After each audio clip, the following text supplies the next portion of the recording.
Right. To you, Dr. Michaux, you may start. Okay. All right. Hello, everyone. Let me share my screen. Share and present. Yeah. So this should be presenting. Why is this not presenting? There we go. Okay. Is it share it? Can you see the presentation? Yes. Yes, we can. Right. Hello. So my name is Simon. I'm going to show you some a summary presentation of work done over the last 7 or 8 years. I was looking at, if we were to phase out fossil fuels, how would we do it? And what I found is the conventional plan won't work, but there are things that might work. So the title I've got is Black Swans, White Swans, and the Purple Transition. Now, a black swan is a market term. Something appears out of nowhere, and it disrupts the market, and it scares everyone. And it's seen as a destructive thing. The white swan is also a disruptive event, but it helps everything along. It solves a problem. Everyone's very glad to see it. The green transition won't work, but the purple transition might. So what is that? All right. The summary of where we will go over the next 40 minutes or so. I'm going to make the case that what we call the green transition, phasing out fossil fuels, replacing it with wind turbines, solar panels, electric vehicles, what have you, that's not going to work for a variety of reasons. So what might? And I'm putting forward the purple transition, which is at the heart of which there's a reimagined commodity sector. How do we handle our raw materials? I call it the resource balanced economy. There's 4 foundation technologies wrapped around that. So here, is the sound okay? Yeah, Yep. Sound is okay. Okay, good. At the heart of all of it, is a new energy system. It's actually 50-year-old technology, but it could change everything. Then I've got combustion of iron powder. What I'm doing there is replacing coal. We'll go through all this later. Ammonia-fueled internal combustion engines. That's our long-range transport, like maritime shipping. We will need electric vehicles, but they probably won't be lithium-ion battery chemistries. 3 of these 4 are in commercial development already. So we're ready to go. And the technology presented, all of it is decades old. So the fundamental question is this: if we phase out fossil fuels, will this plan work? Will it work for everyone? And will it work the way we think it will? What I'm really asking is, how do we continue to resource this? So I did a study. This is from my 2001 paper report, which is available in public domain for those who are interested. I mapped out the industrial system globally for the calendar year 2018. And we start from the left-hand side. What do we use? Oil, gas, and coal. What do we use it for? And as we go to the left side, or to the right side, if we were to phase these things out and replace them with non-fossil fuel systems, what would they be? So what were the physical tasks? What do we actually do? And given that every industrial system has an energy efficiency, what was the true scope of useful work? And then assemble a series of technologies that are available now to replace them. So every petroleum-driven car was taken out, and either an electric vehicle or a hydrogen fuel cell was replaced with it. Every coal-fired power station was taken down, and a solar panel power array was to replace. But we had to deliver the same level of capability. They're all electric, so I had to actually work out how much extra electrical power would have to come off the power grid. This is what most other studies don't seem to do. All right. So I came up with this number, 48,939 terawatt hours of capacity in addition to what we already have. Now, using an energy mix, like what power stations, how much of it's wind, how much of it's solar, how much of it's hydro. Based on a prediction by the International Energy Agency by 2050, and then I worked at the average productivity of each of these systems. How many new systems will we need? Now, the elephant in the room is this. Wind and solar are highly variable because they're dependent on the weather. They need a buffer. How big should that buffer be? This really surprised me that this says this hadn't been done. Conventional thinking believes we only need 6 hours to buffer these systems. Now, when the sun goes down, solar panels don't work. 6 hours won't get us through a single night. So I did the maths and I actually came up with a very different answer. But what was interesting was this was actually a blind spot in current thinking. No one seemed to had considered it. So here's the outcome. The global fleet of vehicles was 1.4 billion. Now, that's a very conservative estimate. The real number is going to be something a bit higher than that for 2018. And they traveled something like 16 trillion kilometers for the year 2018. Now, to decarbonize all this, we need 48,939 terawatt hours. And that is the equivalent, excuse me, of 800,000 new average size non-fossil fuel power stations. Now, to put this in context, in 2018, the power grid globally was 26,652. And the global power plant fleet was 46,000. So we're bringing in a power plant fleet that is more than 10 times the size of the one we have now. When we take out a single coal-fired power station, how many solar panels do we need to replace it with? Never mind who's going to pay for all this stuff and who's going to operate it. This is the size of the task. If we apply the energy mix from the IEA and we project it into the different sectors, this is what we come up with. So we need a little bit, something like 5,000 new hydro stations of average size. This is globally, remember. 287 nuclear power plants of average size. 231,000 nuclear power plant arrays. Each one was about, 15 to 20 wind turbines. 500,000 odd average size solar power array stations. Yeah, and so on. The numbers are enormous. The power storage buffer, which I'll go through later, is associated only with wind and solar for simplicity. In reality, the whole grid will need balancing. Right, so now we know how much extra power we need. So how many physical units are we talking about? So how many electric vehicles, how many wind turbines, how many solar panels? Now, we need to produce some commodities, like how much steel, hydrogen, and ammonia will be produced annually, now that we're not allowed to use fossil fuels to keep all this going. Metal content. What's the metal content in each wind turbine and each solar panel? Batteries. How much batteries are going into the electric vehicle system? So I've got 65 terawatt hours here of batteries. Now, every other study, that is what, 10 to the 12, to the power of 12. Every other study I've seen talks about battery capacities in gigawatts, gigawatt hours. This is more than 1,000 times that. One of us is badly wrong. I believe the World Economic Forum has vastly underestimated the size of the global transport fleet. Now, the buffer is something like, I've got 4 calculations. The 8,628 terawatt hour buffer, that's probably not reasonable, but I've got a reference to support that. The real number is about 2,000. But 2,000 is much bigger than 65. So the idea of using the entire vehicle transport fleet as a battery buffer won't really help us. So given a projection of what battery chemistries might dominate the market in 2050, we've got things like LFP batteries and solid state and what have you. What's the metal chemistry? What is the metal content in each chemistry? And then we can sum it all together into one table and get the total quantity of metals required to phase everything out. Then I asked, well, once we understand this metal, how much metal do we need? Where do we get it from? Can recycling deliver it? Simple answer is no. We need so much of the exotic metals that don't exist in our rubbish dumps.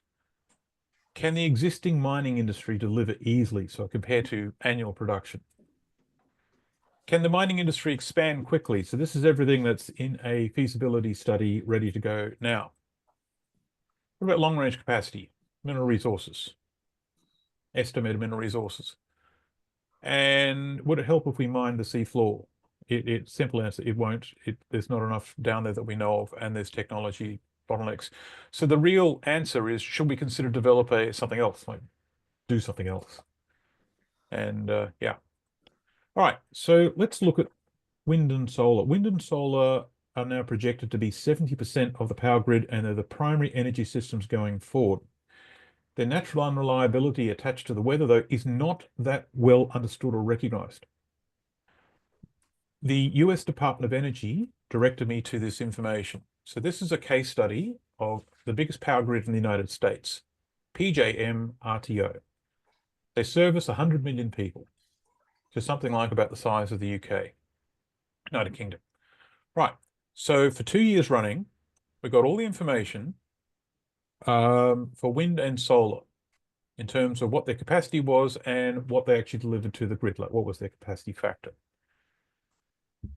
Lo and behold, and the DOE was surprised by this, which was interesting, that not only were the capacity factors low, but wind and solar reached low points at precisely the seasonally worst possible times. In winter, for example, the sun is not as strong as it is in summer. Right. And they did this for so solar in particular underperformed for 6 months of the year. Now they do complement each other, but they don't quite cancel each other out because they're quite variable. So here's 2023, here's the second year. So again, we've got like a period where it underperforms. Now, at the moment, we've been using fossil fuels. When we run out of power, we just burn more fossil fuels, and that's our power grid, gas in particular. If wind and solar become standalone systems and they've got nothing else to support them, they've got to be buffered. This is the power buffer. All right, so I took this data and worked out if we had like if this was a standalone system and we had at the average level was what we actually delivered to the grid in a contract fashion, how much actual power when will we underperform, and how much power we have to have in storage to deliver on that contract. And so I came up with 23 days for solar, but when winter happens, solar radiance goes down and it stays down for the duration of winter. We had to simulate storing it for 212 days. So a power buffer would have to be at least 23 days in size, and we'd have to store it for several hundred days. Now, conventional thinking believes they only need a 6-hour buffer. I'm here to tell you that they're not going to balance the power grid between winter and summer with just 6 hours. The real numbers are unknown because the work hasn't been done properly. I suspect the real answer is between 20 and 30 days. Right, so in the middle, here are the numbers. Now, these numbers are to show you that there are numbers behind this. We're not going to go through all of them, but so what we've got here is the size of the buffer for wind and solar. How big a battery do we need? So I looked at pumped hydro, I looked at station hydrogen storage, I looked at all that. Battery banks are what the policymakers of the world think they're going to use. The pink is 6 hours. This is what the conventional thinking believes. The real number, I believe, is the red. Right, so in this laundry list, that includes 1.4 billion electric vehicles, 65 terawatts of batteries for those vehicles, 29 million hydrogen fuel cells that do all the work. This is the large trucks, the intercity trains, and maritime shipping. 38 billion with a B solar panels, 1.3 million turbines, and your stationary power storage, and we're going to make a series of non-fossil fuel power stations. This is the global mining production. This is in 2019. 2019 was the last year before the COVID pandemic disruptions. After that, we've got some strange artifacts in the data. And what's interesting is a lot of data surveys were just shut down and never started up again for reasons I haven't been able to explain. So let's pull out copper, just copper. In 2019, 24 million tons of copper was brought to the market. If it's 6-hour buffer is all we need with the whole system, that's 12 years of production. Now that might be livable in a force march situation if we absolutely had to do it. But if the real answer is out at 28 days, now we're talking 254 years. So 254 years of production at current levels of production when we want to get it done by 2050. So we've got a very serious bottleneck. The mining industry will have to expand radically if it was to actually do this. Can it, though, even if we wanted to?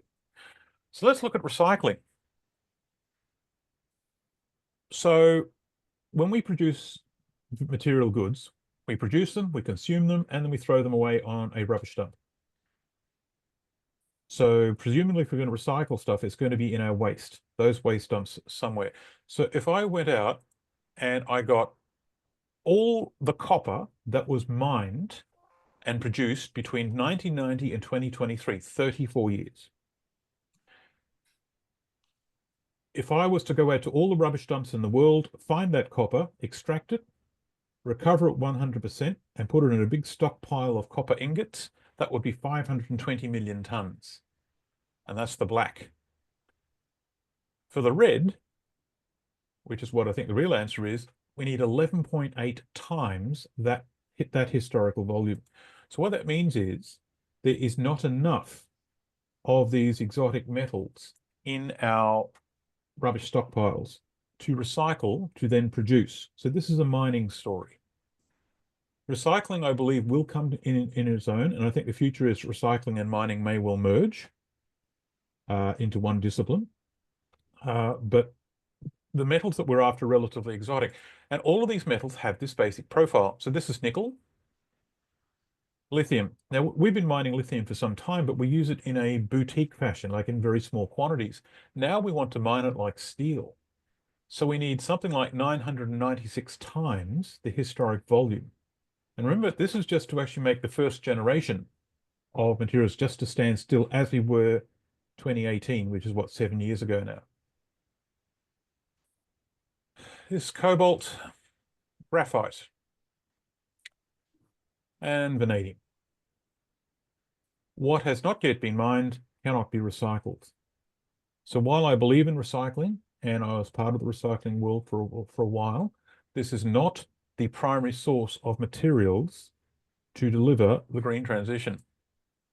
So to sum it all together, you end up with this graph. So we've got the 4 scenarios. There's 6 hours, and there's the red, which is our 28 days for the whole system for the different buffer storage. So this is what we want, the red. The column here that you see, so everything right? Yep. Okay. Yep. I just got a bit of feedback then. Okay. So the gray is reported global mineral reserves. The white is estimated resources. The black is what resources that we know of under the sea. And yes, we can go and find more, but that'll take time.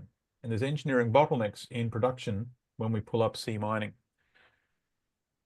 So all the metal that we know of in the system we call planet Earth is not enough to extract and produce a replacement system the way we think we're going to do it, to stand still as we were in 2018. And remember, it's for the first generation of units. Your electric vehicle wears out, your wind turbine wears out, your solar panel wears out. Let's say they last for 20 years. 20 years later, we do it all again. Even if it's 50 years, these are geological finite resources. And if we were able to hit that target, then recycling comes into its own, which is a can of worms in its own right. So this has all been published in a public peer-reviewed, a public domain peer-reviewed journal, the GTK Bulletin. Calculations there in full.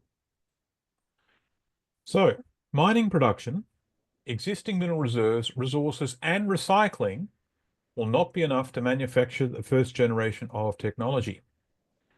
We've got ourselves a black swan at the very heart of our energy strategy to phase out fossil fuels. And what is very strange to me is we've been talking about this for 15 years, and it's only now that this has been pointed out.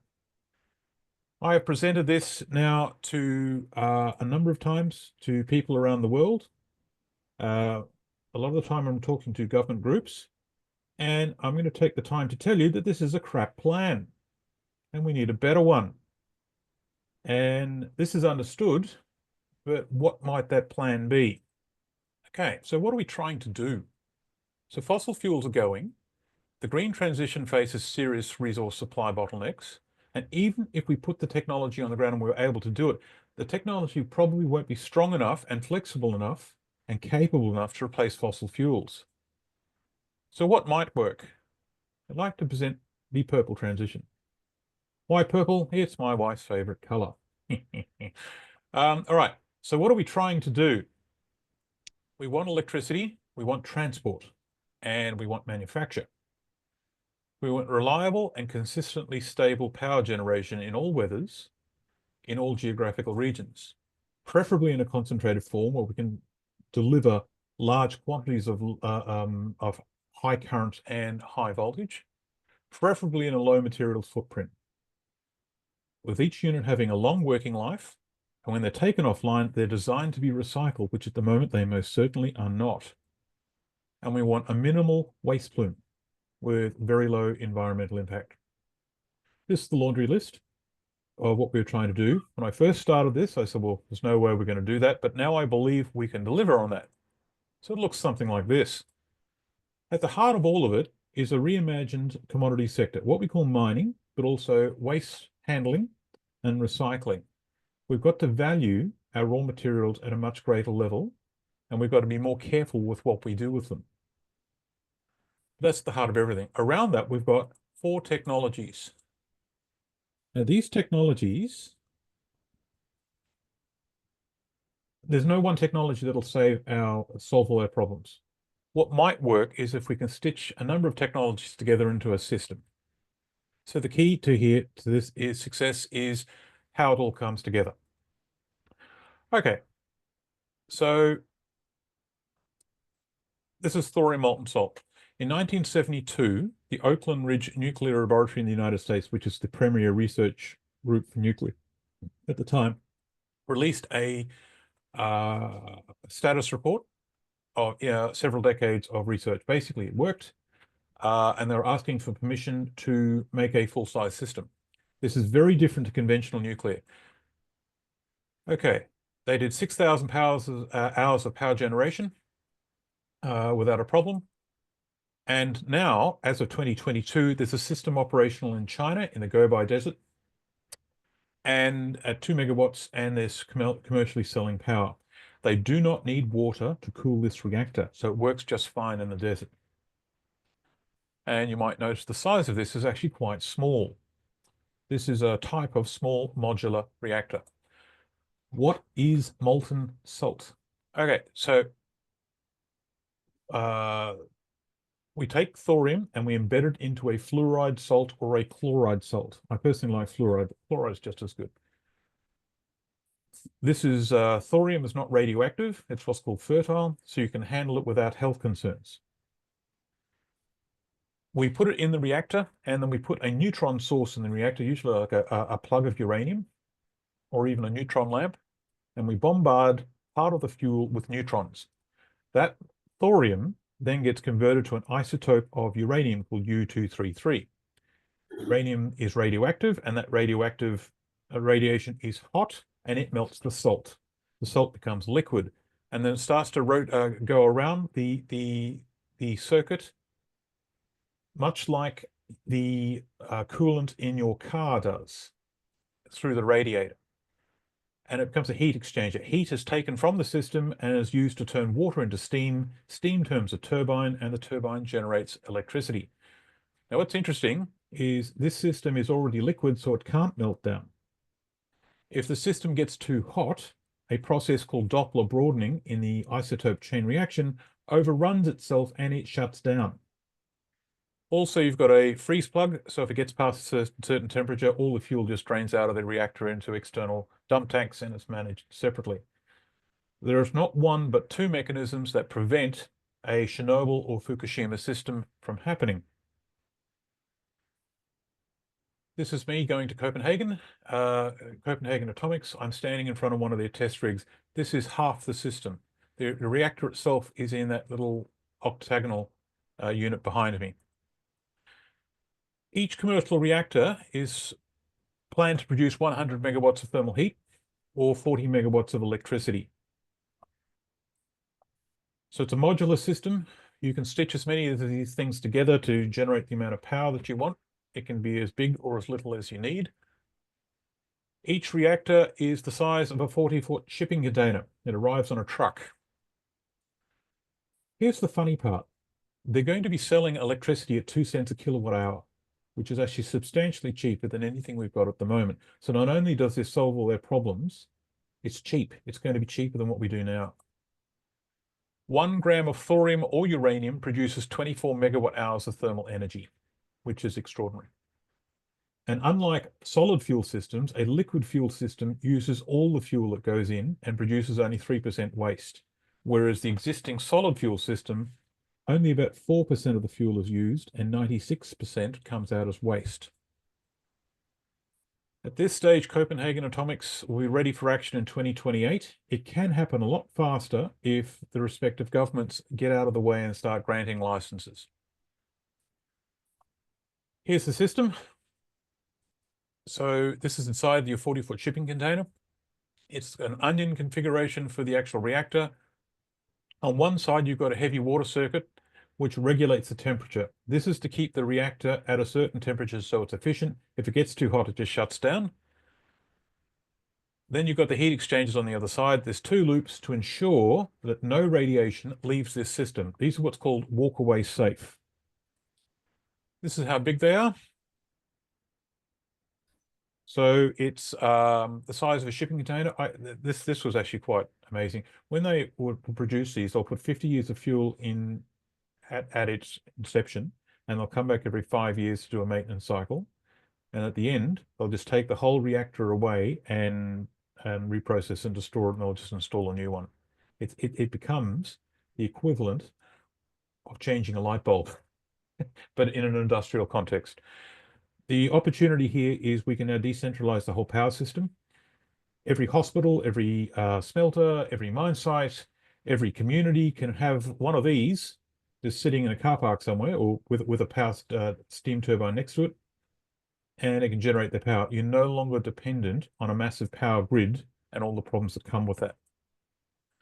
Now, so what I did was I compared the metrics of how a light water reactor operates, like a conventional system, and how the molten salt system does. So this was how much uranium do we need and other bits and pieces to produce electrical power for one reactor. So this is one generation 3+ nuclear power reactor, the AP4 1400. And we're going to produce 11,221 gigawatts of electricity. And this is the amount of waste that comes out the other end. So 36.9 tons of fuel go in and 31.6 tons of waste comes out, some of which has to be stored for 100,000 years. That's that bit there. Right. So then that's all together there. 95% is spent nuclear fuel when it comes out, and it's very radioactive and it's very complicated. And this is the Achilles heel of conventional nuclear. Right, so we do the same thing where I scale up the thorium system to do this, to deliver the same amount of power. How much material do we need? How much thorium do we need to actually deliver our natural? We use a little bit of uranium and yellow cake and a little bit of thorium.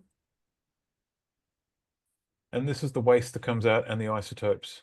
So 3.1% of the material goes in, gets transmuted into isotopes that are still radioactive and need storage and management. You store them for 300 years, not 10,000. And so approximately 48 kilograms. So we've gone to from 31 tons to 48 kilograms of waste.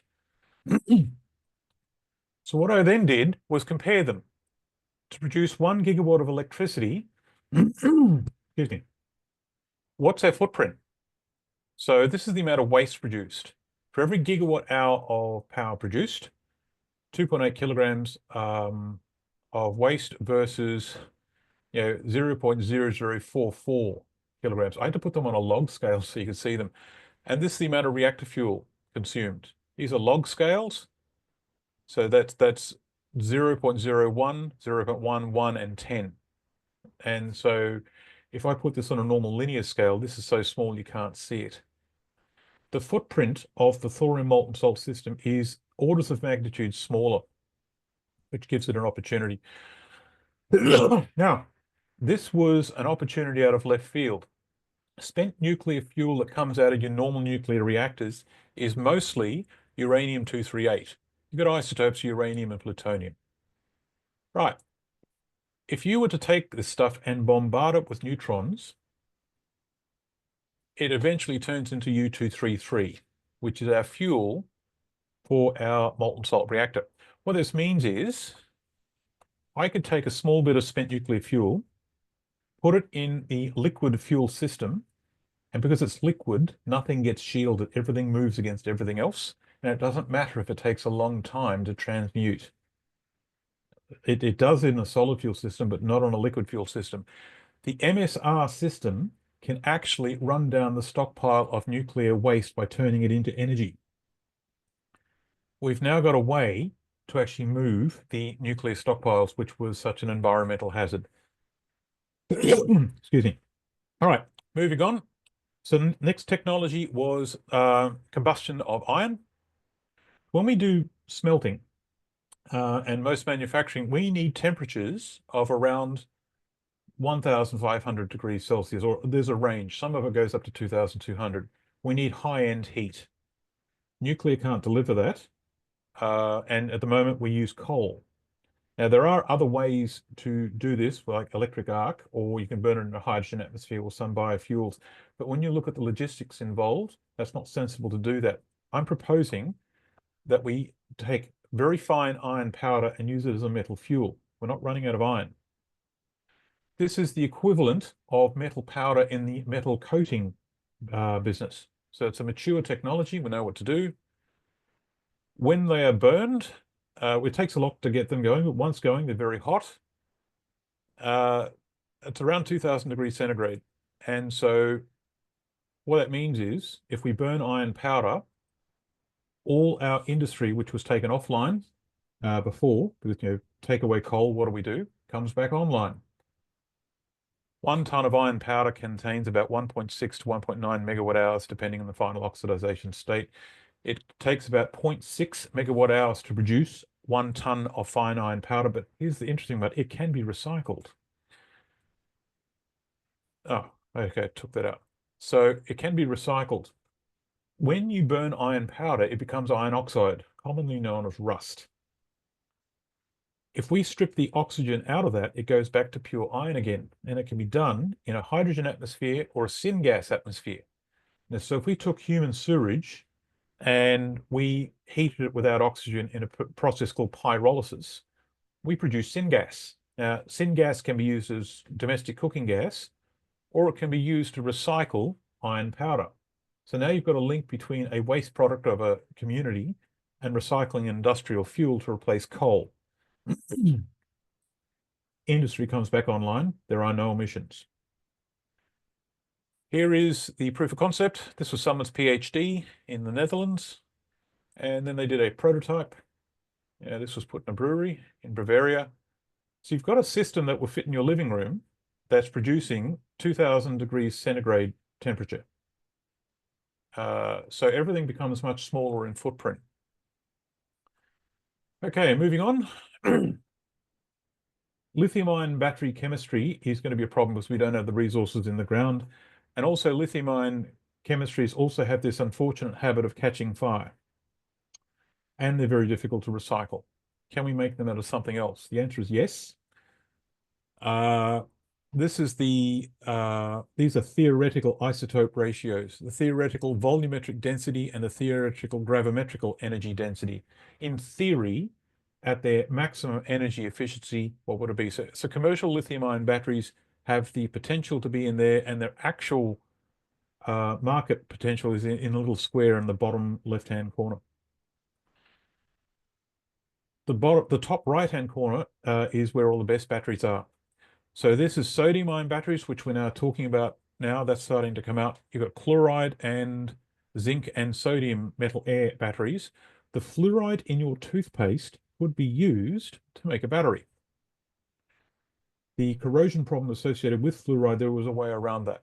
So now we want these elements, zinc, fluoride, sodium, and magnesium, none of which are in shortage. Most of them can be found in some form of industrial waste, especially mining waste. So the valuable part becomes processing and refining that stuff into a useful product. This is a circular economy action.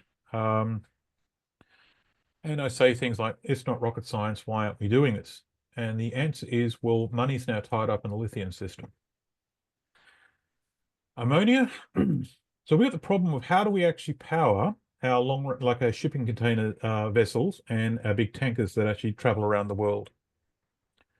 So take away oil, gas, and coal tanker traffic, and what you're left with is a lot of commodity haulers and your big container ships, and they're huge. So they're looking, shipping companies are now looking at ammonia as a fuel. Now, this is Maersk. They're looking at it. Ammonia can be stored and transported much easier than hydrogen. We know what to do. The technology is mature. The problem is ammonia is toxic to people and plants, and it's gaseous at room temperature and pressure, so it needs to be stored under pressure. The burning of ammonia in internal combustion engines does release nitrogen-related exhaust emissions, which do need to be managed. Apparently, there is a catalytic converter system that deals with that. I have yet to actually see the actual operation in running. My problem here is unburnt ammonia. In an engine that's not tuned, you will have unburnt ammonia coming out the exhaust, which, you know, that's going to be a problem. If we are in a city with lots of people, then people are going to get hurt. So we're not going to see internal combustion engines driving around cities like Birmingham or London. We might see them in a ship when you're out to sea. If there's a problem, there's less people around to be hurt, and it can be managed. So maritime shipping and intercity transport freight trains could run on this system. And it doesn't have any of the bottlenecks associated with hydrogen, you know, transport and storage and what have you. Toyota has actually developed a passenger car sized engine. Due to the exhaust management, we're not going to see this in cities, but this does tell me it's stable technology. If you can have anything from a passenger car to a massive shipping container, maritime ship, running on this system, then the technology is mature, and we can, for example, put it in an aircraft if we want to, like a prop, turboprop. Right. So coming to a close. Purple transition, electricity generation. We will take all non-fossil fuel systems that we've got online at the moment and use them while we are learning to use the new systems. Wind and solar gets no buffer at all. Baseload power, we'll use the conventional uranium-fueled light water reactors. That they're massive and they're actually able to produce a lot of power, and we can do things like project power with momentum over long distances. The spent nuclear fuel that they will then produce will be put into liquid fuel thorium systems. So they'll run on a cocktail of spent nuclear fuel, thorium and uranium in a molten salt fuel. I believe over time that this will become the primary energy generation system, and it will, in a decentralized grid, it will transform the industrial grid of what's possible. Transport, so all the short range stuff that happens in a city, all our conventional transport fleet, like our cars and commercial vans and motorcycles, that'll be electric vehicles and hydrogen fuel cells based on what the market cost can deliver to us. I believe batteries will move away from lithium into something else. I would guess sodium and fluoride, possibly zinc. We've got to develop the extra power capacity to generate the power grid extension to charge the electric vehicles. If we don't do this, then the power grid will undergo a series of challenges of what's been happening in South Africa for the last couple of years with rolling blackouts. Our heavy vehicles will be hydrogen fuel cells, but we've got to produce the hydrogen.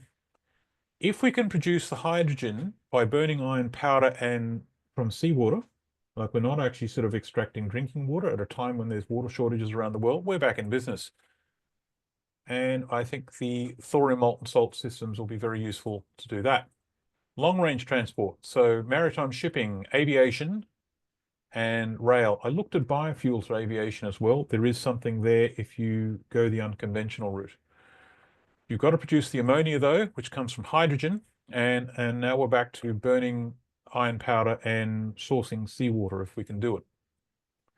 There are problems there, but I think we can overcome some of those. The secret sauce here is if we can actually produce ammonia or hydrogen in a localized context. We don't need massive plants at a centralized location that then's transported out. You could have a series of power stations along the fuel stations along the freeway like we do now that actually produce ammonia and hydrogen at a localized fashion. Right, put it all together. So your thorium molten salt gives us electricity, which we will charge the electric vehicles, which is our passenger car fleet, most of which will be sodium and fluoride battery chemistries. Combustion of iron powder will bring online manufacture and steel. They'll assist in steel production. Steel production will be done in a hydrogen atmosphere with a power backing, but the burning of iron powder can take us the final part of the way. So this is actually thermodynamically balanced. Hydrogen will be produced with a combination of iron powder and thorium molten salt with a sulfur iodine cycle I like. That will then support our heavy vehicle fleet. Some of that hydrogen goes to produce ammonia, which will then fuel our maritime shipping fleet and rail. The thorium systems will then engage in the recycling of combustion iron powder and the production of hydrogen and production of ammonia. The systems interlock. Thorium supports combustion of iron powder, and iron powder with thorium then allows production of hydrogen and ammonia. Conclusions: the green transition won't work, but there are alternative solutions. The materials required are mostly free of resource constraint, mostly. Science and most of the technology presented is decades old and relatively mature. These solutions still require careful planning and frugal management of energy though. The complete restructuring of society, I believe, will be done in a decentralized form, and there'll be opportunities there that don't exist now. So embedded in what we call a series of problems is actually a series of opportunities. So we've got a number of challenges coming in. Some of them are genuinely worrying and concerning, black swans. Some of them might help us, the white swans. This image I've got in the top left-hand corner is the 4 technologies stitching together into purple transition. So it's actually the molecule of methane. CH4. Thank you. Questions, if you have them. Lovely. Thank you very much. Stop share. Okay. Now I'm going to be handing the mic. Stephen, would you like to? Your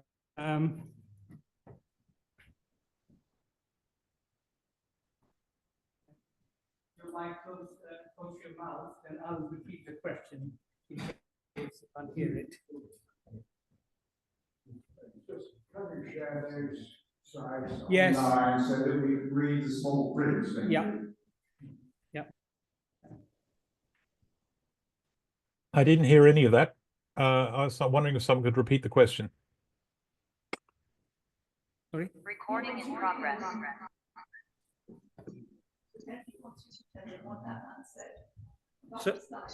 Sorry, Simon, did you say something? It's coming through in a garbled fashion. I didn't hear any of that question that came through. I'll repeat it because they're far away from the mic. You've now got an echo. I can't hear what you're saying. 1 second.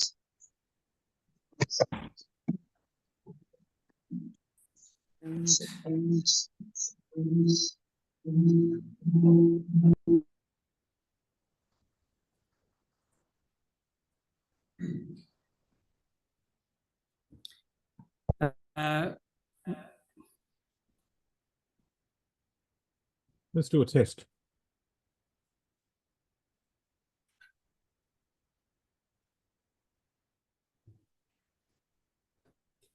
They'll be asking questions, and I'll repeat it close to the computer. Yep, that'll work. I can hear you fine now. Okay. Any questions?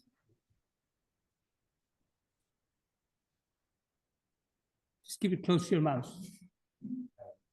Can you hear me? Simon, can you hear? No, I'll have to repeat it. You have to stand over there to ask.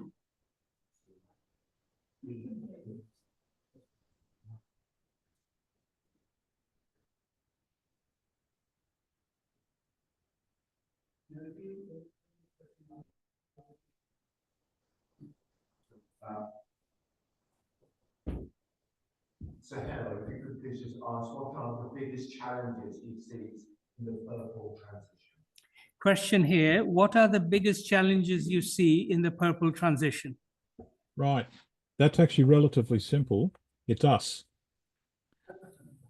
So the biggest challenges I see all around the world at the moment is we're in a system at the moment that has remarkable momentum.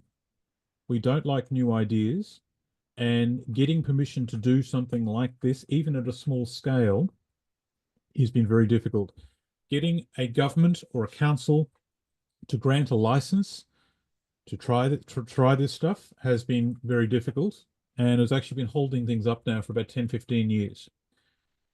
The other problem we've got is our incumbent scientific establishment has a paradigm of the way things they think should be. They do not like new ideas, and they have a general reluctance to try things. We've had this technology for 50 years, and we chose to shut thorium down in favor of making money. And it's not until the Chinese have gone out and done it that we are now allowed to talk about it at all, let alone try it. So the biggest problem we have is our systems of administration and the paradigm that they operate from.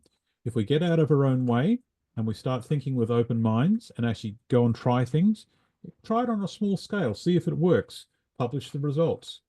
Something as simple as that, we can't do at the moment. There are literally thousands of solutions out there that we could try that have been rejected for some kind of ideology. So simple answer, our system of administration is the biggest challenge. Next, Tricia. Tricia, if you just tell me your question. I wanted to ask about the molten salt reactor. Yeah. Even in the waste is only dangerous for 300 years, which is obviously better than 100,000. It's still dangerous for over 300 years, and if it's something like a hospital car park, how difficult is it then to remove that dangerous waste and transport it? Because obviously, doing it from large nuclear power stations, you can put it in infrastructure to deal with it, even though it's worrying that it lasts for so long. I'm just worried about these small amounts of dangerous waste. You compared it to changing a light bulb, but the old light bulb isn't dangerous, so I just wonder how difficult that's going to be to change that particular light bulb in the molten salt reactor. Would you like me to repeat that? Yes, please. The molten salt reactor, it takes 300 years for the spent fuel to degenerate, and that 300 years comes out of little reactors in car parks, etc. How are you going to manage all these car park generators producing these things if they're spread all over the place rather than in industrial sites? So the company that's doing this is Copenhagen Atomic. This is their business model at the moment. They will have a this is a level of complexity of running a medical isotope lab in a hospital. It's about that, and the volumes of waste. Like one of these reactors produces about, this is a small one. Even the really big ones produce 48 kilograms in a year. That was a massive power station. These little ones produce something like 160 grams of waste a year. So we're talking about much smaller volumes. The waste is liquid, and it can be extracted as the system is running. And so you can do one of two ways. You can extract the waste, and as you extract it, you transport it like any other dangerous chemical. And if it's shielded properly, yes, a very small fraction of it is dangerous. But if you have appropriate shielding and appropriate transportation, especially when it's just small quantities, it's much easier. And then you take that out to a location where multiple reactors can be feeding that waste, and you store it and you process it. Some of this waste can be recycled. About half of the volume of the waste being produced can be recycled into the medical isotope industry. And the other half that needs to be stored. And when you store it, we're not talking about massive deep underground repositories. Storage in a steel box lined with paraffin wax is all that's really needed. So what I was just saying is this is very different to your conventional nuclear system. It is an industrial system, and it does need people who know what they're doing to manage things so people don't get hurt, but it's on a much, much smaller footprint. I believe this is manageable if society at large becomes a bit more mature in dealing with these things. Because a lot of things we do at the moment are just brushed under the carpet. We may have to face some of those problems and evolve socially. Thank you. Question there? I'll keep it brief.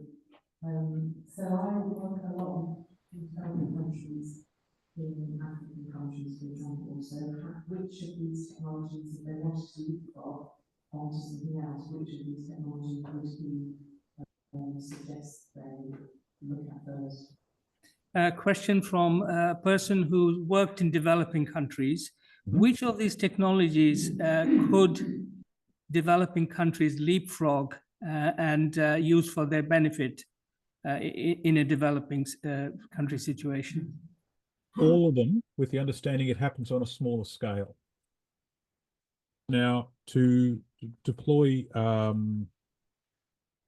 like in a developing country, the first technology I put on the ground is pyrolysis, where I collect all the sewage from the local city or community, whatever, and I would heat it with that oxygen and break it into syngas.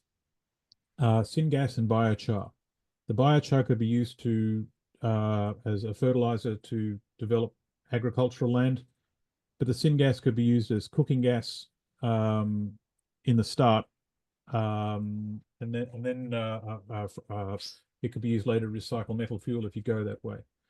The second technology I put on the ground is a thorium molten salt unit, because they are small, they're self-sufficient, and if you had proper support from the people who developed the reactors, they won't sell you the reactor, they wanted to sell you the electricity. So they want to have their own staff on the ground to manage the system properly, and they sell you the electricity. So we don't need a skill base in, let's say we're in Zambia or something like that.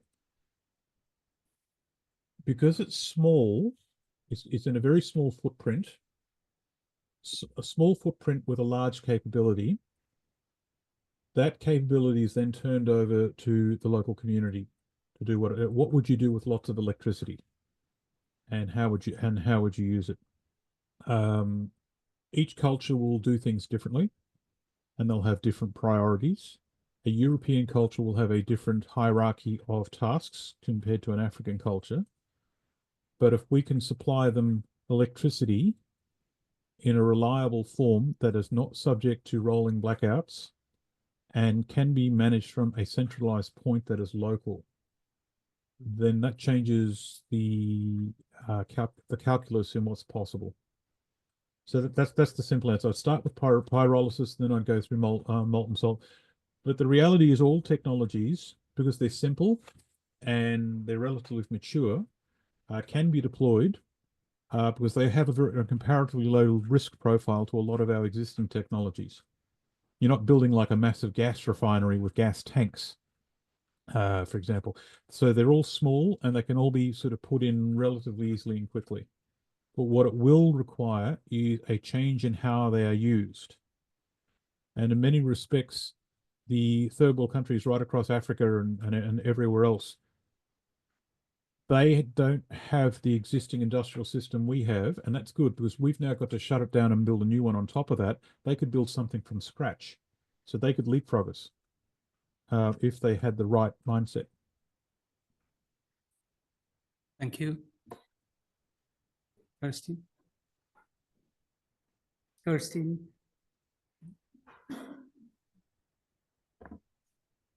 I'm just wondering how secure the systems would be with terrorists or some major incident. A question on how secure these systems are against terrorism and vandalism and that sort of attempt to destroy them. Okay, so they're what's called walkaway safe.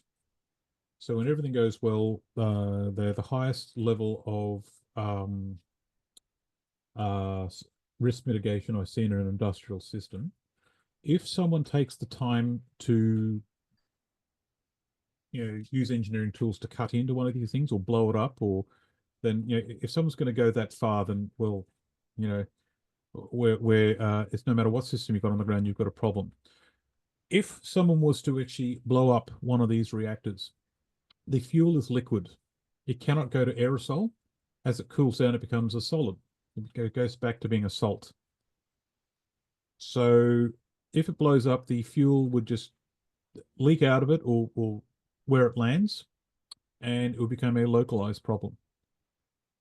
When the Chernobyl reactor and the Fukushima reactors blew up, the radiation became airborne, and it was an aerosol.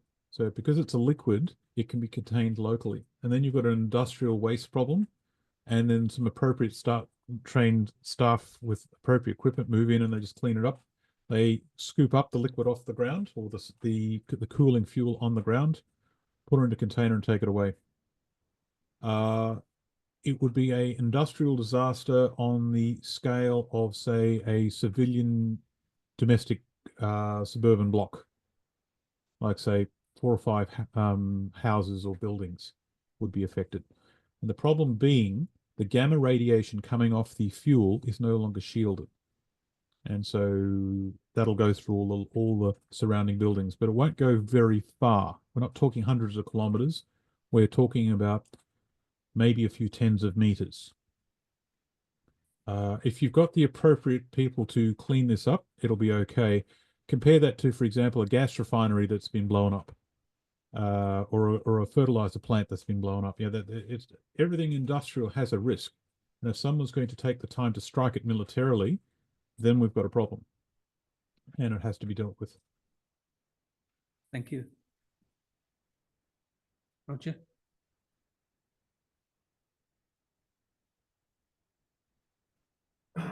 Hello, yes, Roger Bentley. Thank you very kindly for, can I make a comment? Comment first. Thank you very kindly for interesting and important talk on a really important topic, how we navigate that humankind is great energy transition. As you know, we've never transitioned energies before, we've just always added new ones, so you're quite right to say this is important. Uncharted waters, and all these studies like yours help. A comment. Thank you for an amazing talk of how we transition.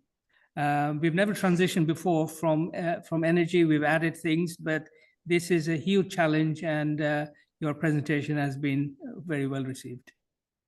So, question? That was just a comment. Okay. Thank you. Yeah. Okay, but I do have a question, of course. As you know, a lot of your study has been widely criticized in a number of areas, thinking that the assumptions are probably pessimistic in many, many areas. And I just recently read the article by Nafis Ahmed, to which I believe you responded. Will you be getting a chance to redo the study in light of these really quite powerful comments that quite a few academics have raised? The question is, there's been a number of criticisms that your calculations have been very pessimistic, especially by someone called Nafis Ahmed. Will you be revising your studies to answer these refutations? So there are a number of criticisms. The people who criticize my work are usually put forward solutions that don't exist yet. Now, Nafis is I know the piece you mean. He put forward the idea that if we just have like a 3 times build out, we just need a 6-hour buffer.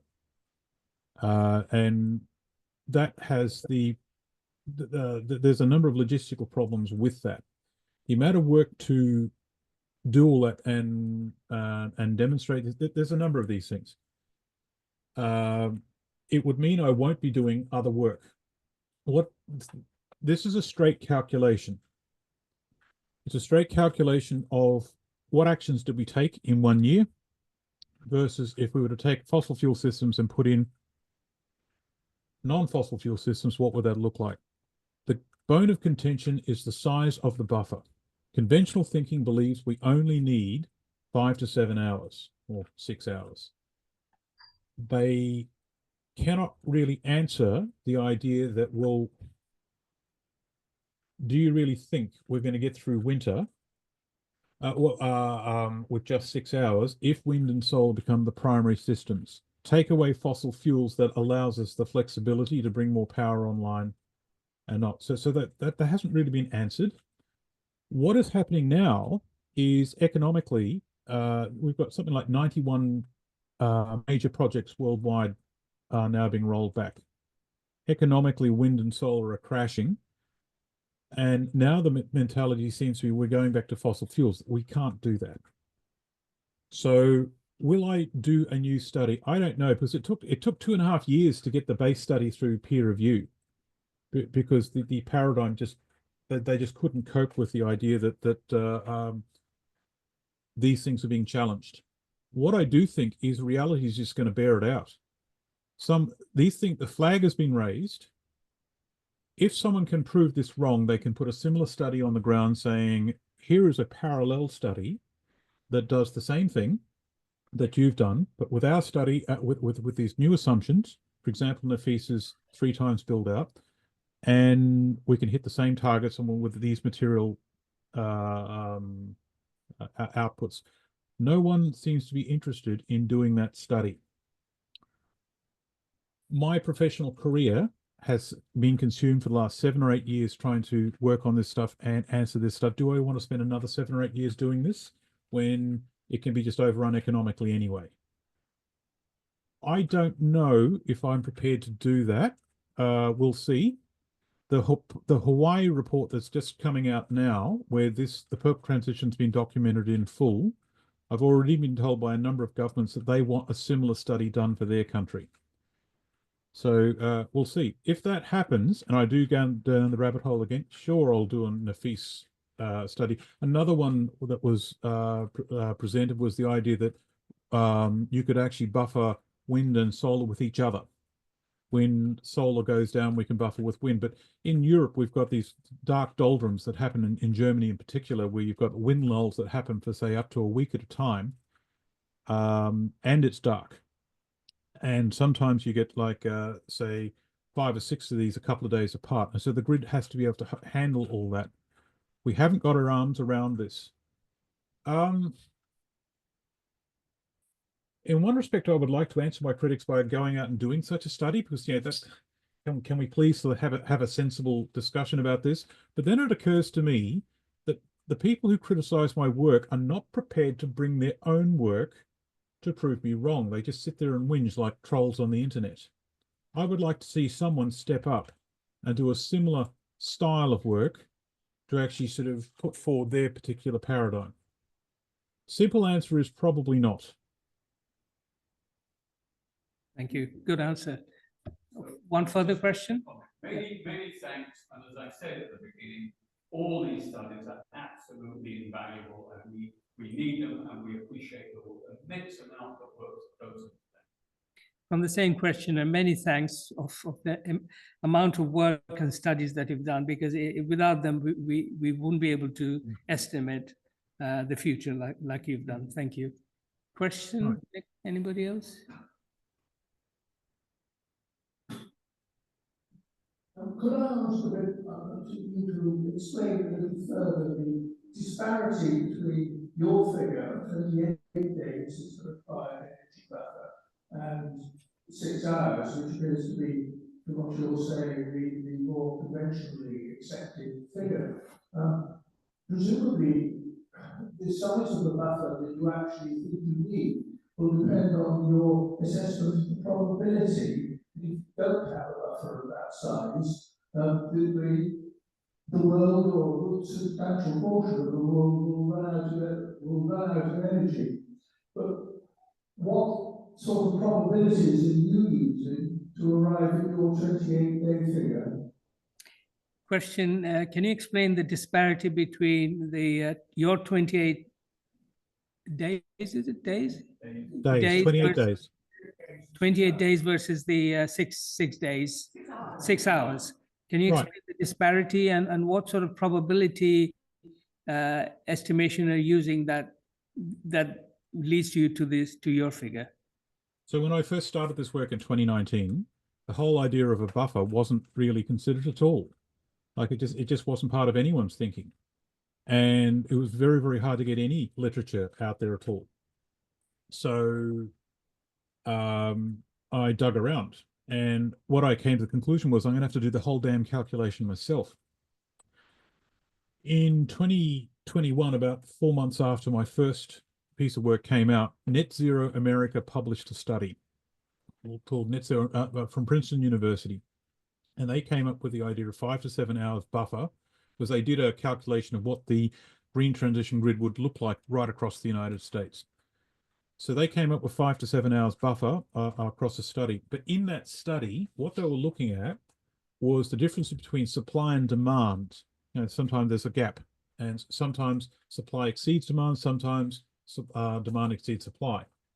And they said they needed 5 to 7 hours stored for about a week to make up that shortfall. They were not looking at, for example, how do you actually sort of get the grid through the night? Because still most of the power was still being generated by thermal methods, burning of fossil fuels. Right, so they were still burning fossil fuels in that study, but that number was then picked up by everyone saying we only need 5 to 7 hours, that's it. No one stopped to think when the sun goes down, solar panels don't work and we can't get through a single night. So also, we don't just think in systems, we think in terms of isolated industrial grids, in industrial systems. At the moment, if we want electrical power to come out of the wall, right, we've got like a menagerie of different power systems that come to us, and when one's in shortfall, we'll just dial up power from somewhere else. At the moment, we just burn coal and gas, or sometimes oil. And that's how we balance the system. We have not had to actually run a fully renewable, as in wind and solar system, as a standalone for very long, if at all, and certainly not across all seasons. It just hasn't been done. So you have to remember that the people who are criticizing me and my work are coming from a place of theory. They have not actually got any engineering outcome that can demonstrate what they're saying is true. So I then asked the question, what will it take to get through winter? And so that's when I did the Department of Energy study, department with the United States. And we found it was about 23 days. In the study I did for Hawaii, which is just coming through now, that in Hawaii where the sun shines pretty well, they needed 28.8 days to get through winter. That is, if they were to deliver an even level of power according to contract, and if wind and solar actually underperformed, that power would have to come from somewhere else. Where would that somewhere else be? I did 4 calculations: 6 hours, 48 hours, 28 days, and 84 days.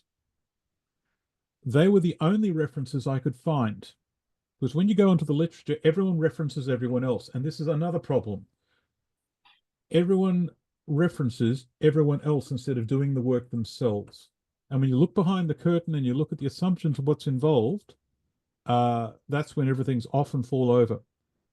They often only look at part of the system. And so those 4 references were the only ones I could find at the time. So when we're talking about like quantity of metals, that was an interesting one. There were a few studies that said, oh, we've got plenty of metals, it's fine. You look at those studies though, and the economic market studies, the cost goes down. So, you know, the cost of solar panels, for example, has fallen substantially over the last couple of years. And they just assumed that would keep going. While the systems are small and we don't have any resource constraints of putting them on the ground, there are no limitations to the economics. We've yet to actually hit those limitations. But now we've got a sort of point where now we're trying to put systems on the ground that are really large. And my critics don't do any of that. So, and it occurred to me when dealing with those critics, they'll never be happy. There'll never be a point where I can actually rebut their concerns to the point where I say, yes, okay, we can leave that now and move on. And it takes time to get these studies on the ground. And what seems to happen is they'll move in a mercurial position from one position to the next, to the next, to the next, while I'm taking years to get through peer review. This work took 2.5 years to get through peer review. So now the people that are actually sort of complaining on X or Twitter or whatever it's called, they're doing so from a perspective of they're talking about stuff that they're seeing on the internet that's coming out like last week compared to a study that took me years to get on the ground. And that's supposed to be an equal footing argument. No one's doing an equivalent study, a peer-reviewed study that looks at the actual physical numbers that's needed in a feasibility study context. No one has done that. So do I want a stomach ulcer? Do I want to keep doing this? Do I just go off and do something else? I'd rather work on a solution. I know I found there's a number of technologies I'm looking at. Thorium in particular is one, but there are others. If I start working on that and just leave the trolls to their own devices, and let's see what happens. Will the market actually pull this off? Will we actually see a massive rollout of wind turbines and solar panels? You could find out the hard way.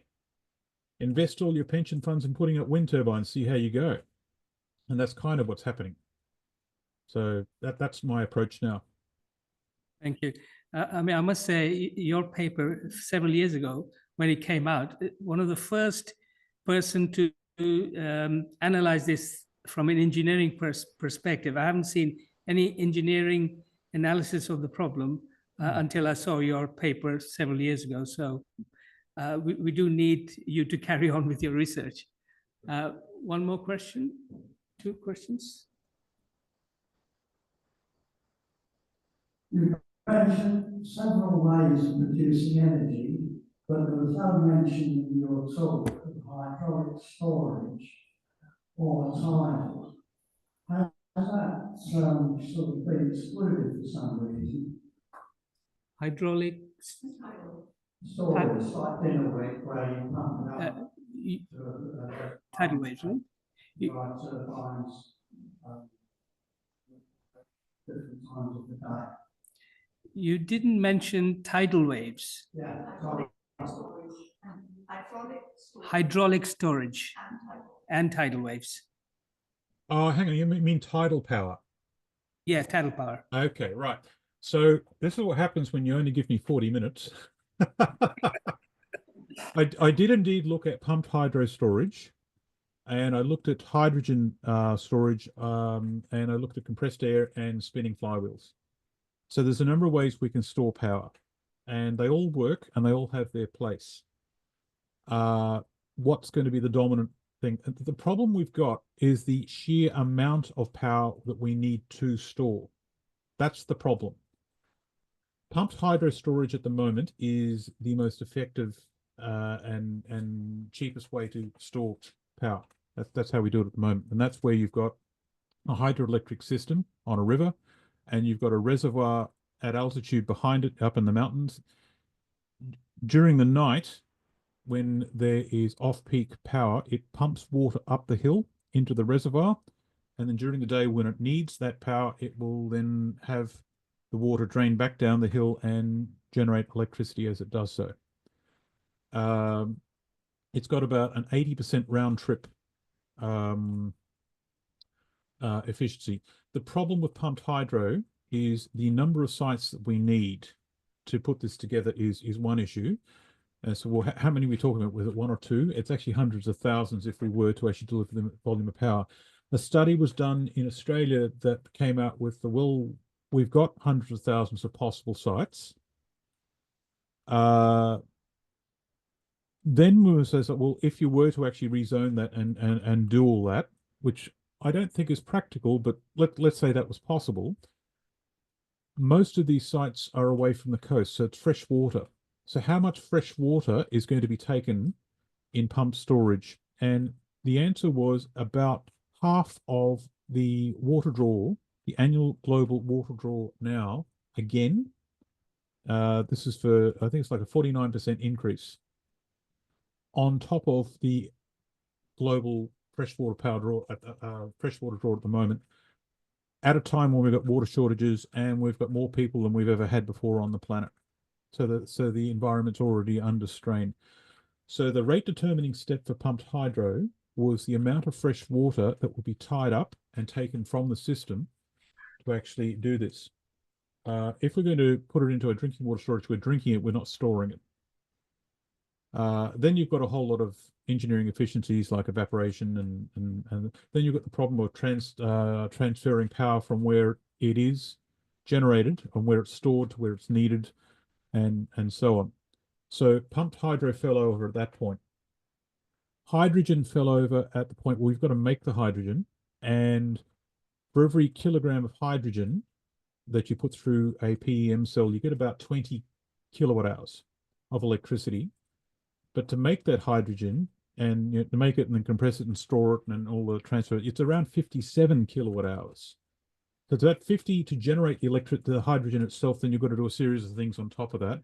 So you've got something like a 26% round trip efficiency, which means you've got a little under, I think it's 3.85 times the electricity will be needed to generate the hydrogen for storage to deliver it to the grid at a time when it's needed in a shortfall.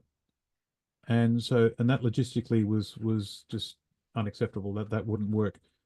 Tidal and wave, I actually looked at that for Hawaii. There is one example around the world where tidal works really, really well. But the circumstances for it to work well, they're not everywhere. The number of wave systems and ocean thermal energy systems that we had to put on the ground numbered in the thousands, tens of thousands, and they had maintenance problems.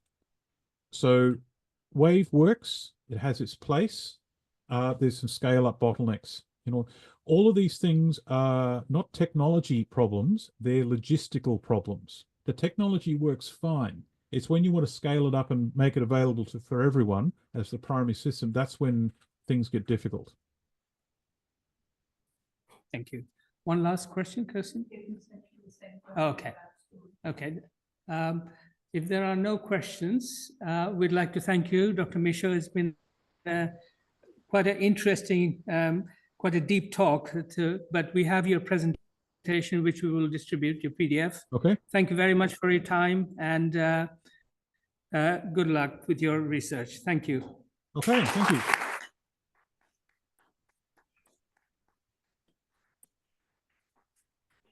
Thank you.